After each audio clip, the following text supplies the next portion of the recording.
So today we will be doing the recap of chapter number 3, that is fiber to fabric, as we have already completed the explanation of this chapter. Fine. So children, we know that we wear variety of fabrics, and from where do we get this fabric? We get these fabric from yarns. Yes, fabric is made from yarn, and from where do we get the yarn? The yarn is made from fiber. Yes, so we know that fiber can be natural or artificial. Right? So natural fibers are obtained from natural sources like plants and animals, and some examples of natural fiber are cotton, jute, silk and wool. The artificial fibers are obtained from chemical substances which is made by human. Fine. So that's why it's called artificial fiber or synthetic fiber. And the example are nylon, polyester. Okay. Now let us see the difference between the natural fiber and the synthetic or the artificial fiber. So the cloth made of natural fiber absorbs more water, whereas the cloth which is made of synthetic fiber absorbs less water. Now let us look at the activity which shows that the natural fabric or the cloth made of natural fiber absorb more water than the synthetic cloth. To show which fabric will absorb more water, the synthetic or the cotton. Fine. Okay, so I have taken 2 glasses filled with water, and then I have labeled one glass as A and another glass as B. So I have also marked the level of water in both the glasses, and you can see the level of water is same in both the glasses. Fine. And also I have taken 2 pieces of cloth, one made of synthetic fiber and another made of natural fiber. Let's begin the activity. First of all, what will I do is that I will weigh the water and find out whether the amount of water present in both the glasses is same or not. So I have set the weighing machine on 0, and now let me weigh the first glass. Okay, so it is 284 grams. Okay, let us do it one more time.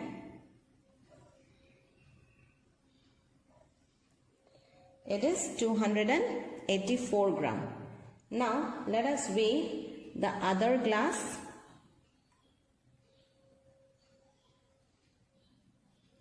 It is also 284 grams.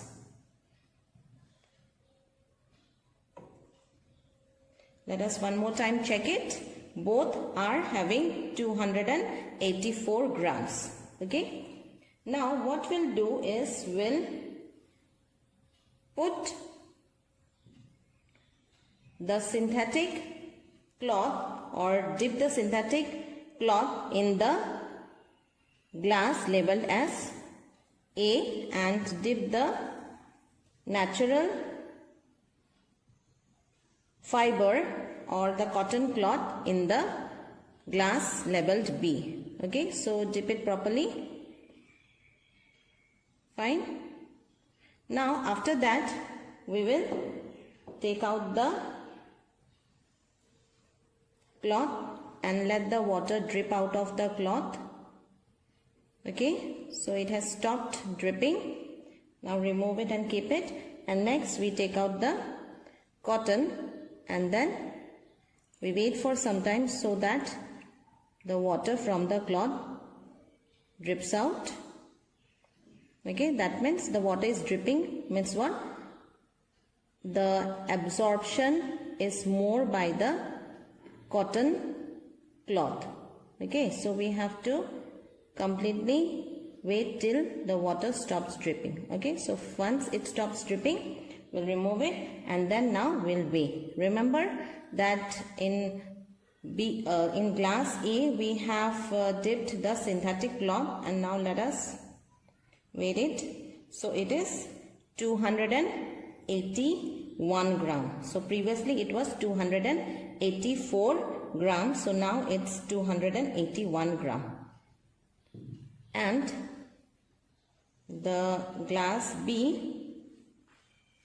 So here now you can see that the weight has become 277 gram. That means more water has been soaked by the natural fiber. More water have been soaked by cotton cloth. Okay, so this activity shows that the water absorption capacity. So after this video, I think you are clear that water absorption by the cotton cloth, which is a natural, which is made of natural fiber, absorbs more water than the synthetic cloth. Fine. So this is the difference between the natural and the artificial fiber. The second point of difference is that the cloth made of natural fiber do not catch fire easily, and even if it catches fire, it will produce ash. Okay. Now, artificial fibers is used to make synthetic cloths. Yes, and when synthetic cloth is burnt, it does not produce ash, but it melts and sticks to each other, and this is the reason why we are always advised not to wear synthetic cloth and go to kitchen. Fine. Okay, now let us again look into an activity which shows how the synthetic cloth and the cotton cloth or the natural cloth burns. Now let us do an activity to see how the synthetic cloth and the cotton cloth burns. So I have taken two strips of cloth, one is cotton and another is synthetic. So let us see how it burns, and it is the burning test for the cloth. So you can see that the cotton is burning.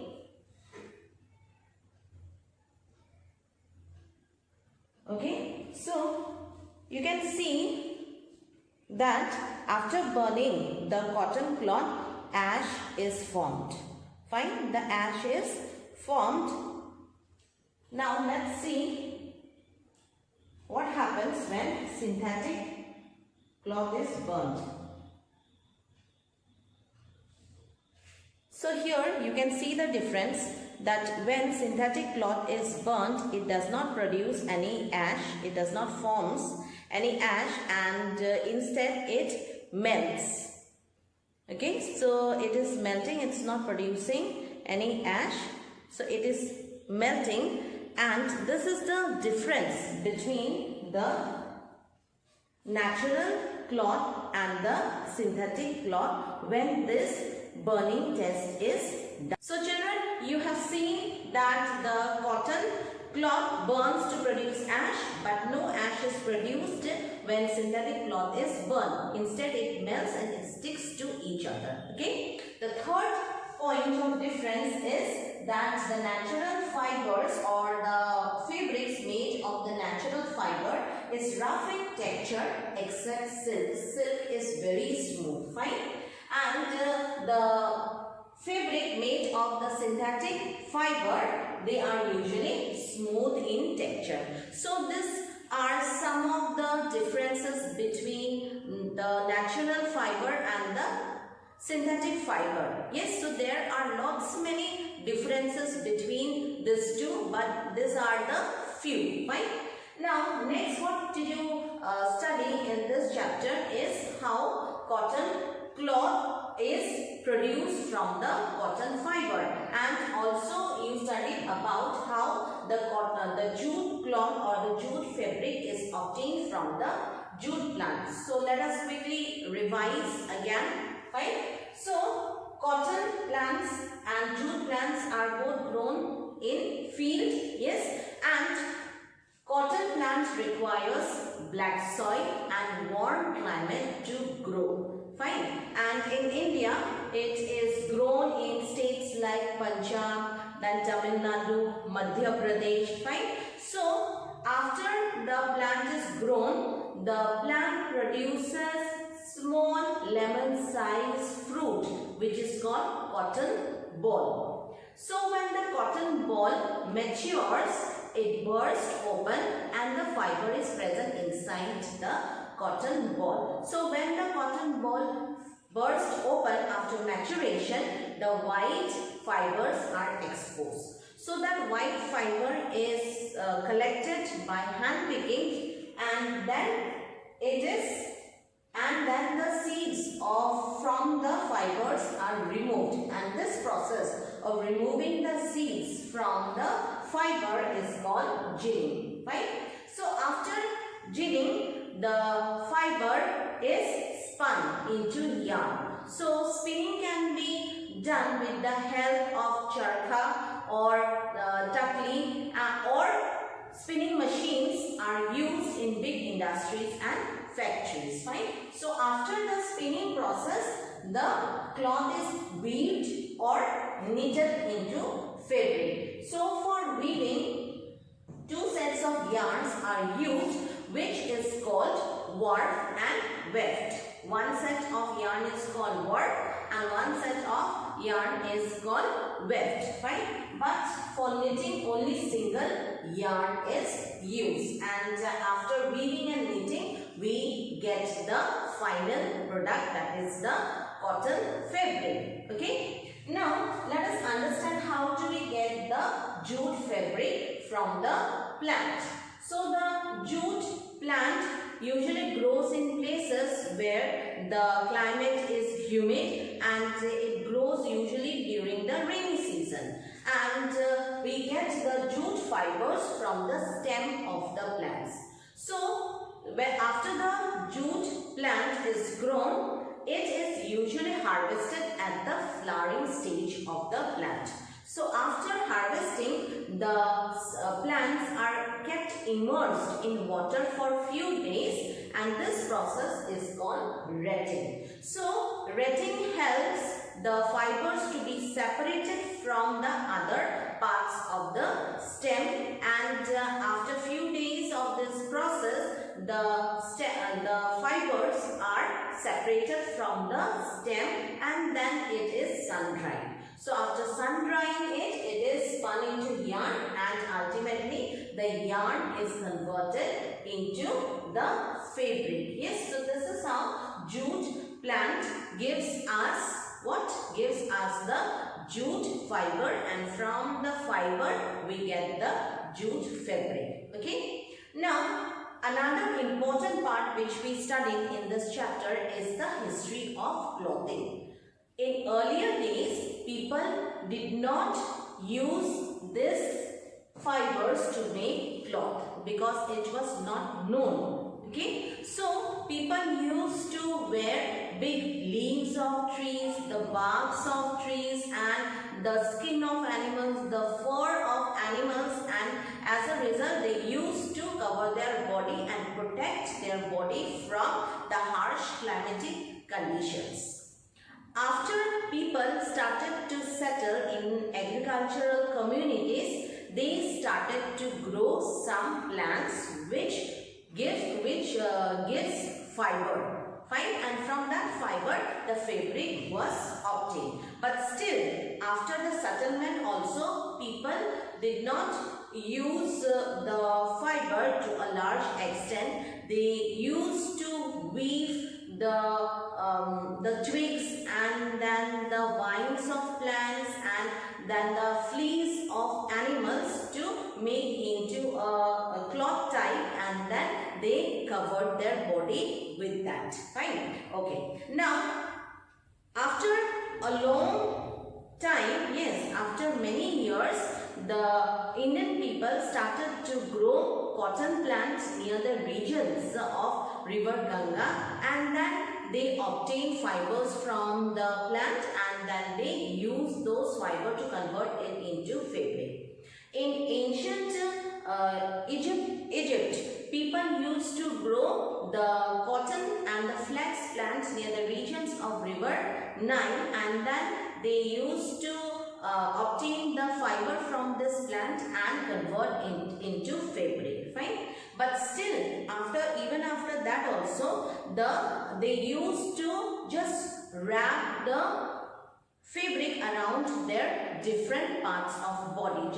They just wrapped it around the body because they did not know how to stitch unless and until the sewing needle was invented. So after the invention of the sewing needle, people began to stitch cloth into different designs and different styles, and today we see that we are wearing different designed and styled dresses, and different prints can be seen on the fabric. Yes, so we wear beautiful variety of cloth, and in India, as there is variety of food eaten by different people or different means like the people living in different states, in the same way people in India also wear variety of cloth. So this is all for today's class. That means we had this much in this chapter, and if at all you have any doubt, you are free to ask me. Okay, and we have also completed the worksheet. Worksheet number 21 will be your homework, and till 20 we have already completed, and we complete this chapter today. So thank you and have a great day.